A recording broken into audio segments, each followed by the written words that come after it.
Hi guys, நம்ம channel இப்போ தான் ஃபஸ்ட் டைம் பார்க்குறாங்க. கீழே சப்ஸ்கிரைப் பட்டன் இருக்கும், சப்ஸ்கிரைப் பண்ணி வச்சுக்கோங்க. அப்போ நான் போகிற ஒவ்வொரு வீடியோஸும் நோட்டிஃபிகேஷன் வரும். நான் இப்போ பார்க்க போகிற வந்து ஜவ்வரிசி பருப்பு பாயாசம். அது எப்படி செய்யணுங்கிறது வீடியோக்குள்ளே போல, வீடியோ ஸ்கிப் பண்ணாமல் பாருங்கள்.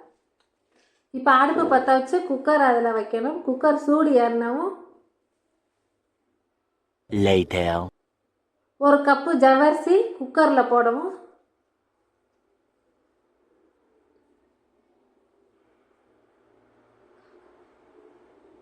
கப்பு பாசி பருப்பு அதில் போடவும். மணம் வர்ற மாதிரி வறுத்து எடுக்கவும்.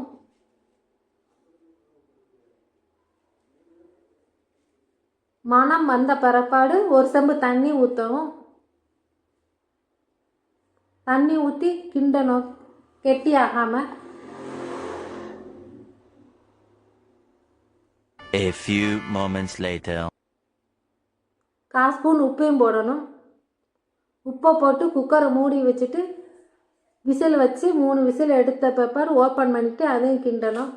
3/4 கப்பு வெல்லத்தை போடணும். வெல்லத்தை போட்டுட்டு கொஞ்சோண்டு தண்ணி ஊற்றணும். தண்ணி ஆட் பண்ணணும்.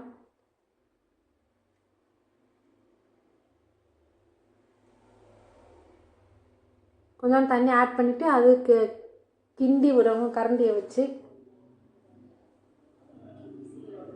கெட்டி அந்த சர்க்கரையை நல்லா கரையிற வரைக்கும் கிண்டணும். அடி பிடிக்காமல் கிண்டிக்கிட்டே இருக்கணும். நான் கிண்ட கொஞ்சம் கொஞ்சமாக சர்க்கரை கரையுது பார்த்தீங்களா?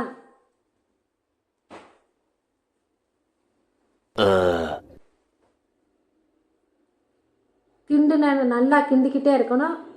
இந்த ஸ்டேஜ் வரையில் ஒரு கப்பு பால் ஊற்றணும். தேங்காய் பால் ஒரு கப்பு ஊற்றிட்டு அதுவும் நல்லா கிளறி விடவும்.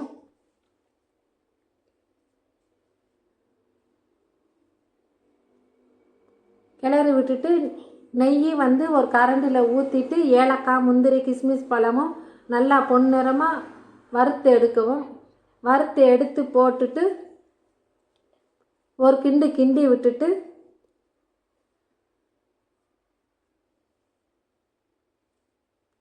தேங்காவை அரை மூடி எடுத்து துருவி போடணும். தேங்காய் சின்ன தேங்காய் எடுத்து துருவி போடணும். பெரிய தேங்காய்னா 2 சில்லு, இது சின்ன தேங்காய்னா அரை மூடி போட்டு அந்த நெய் கொஞ்சோண்டு ஊற்றி நல்லா கிளறி எடுக்கவும். இந்த டேஸ் நீங்கள் செஞ்சு பார்த்துட்டு எப்படி இருக்குன்னு கமெண்ட் பாக்ஸில் கமெண்ட் பண்ணுங்கள். இந்த வீடியோ பசங்க லைக் பண்ணுங்கள், ஷேர் பண்ணுங்கள், மறக்காம சப்ஸ்கிரைப் பண்ணி ஆள் வச்சுக்கோங்க. பாய் காய்ஸ், நெக்ஸ்ட் வீடியோவில் பார்க்கலாம்.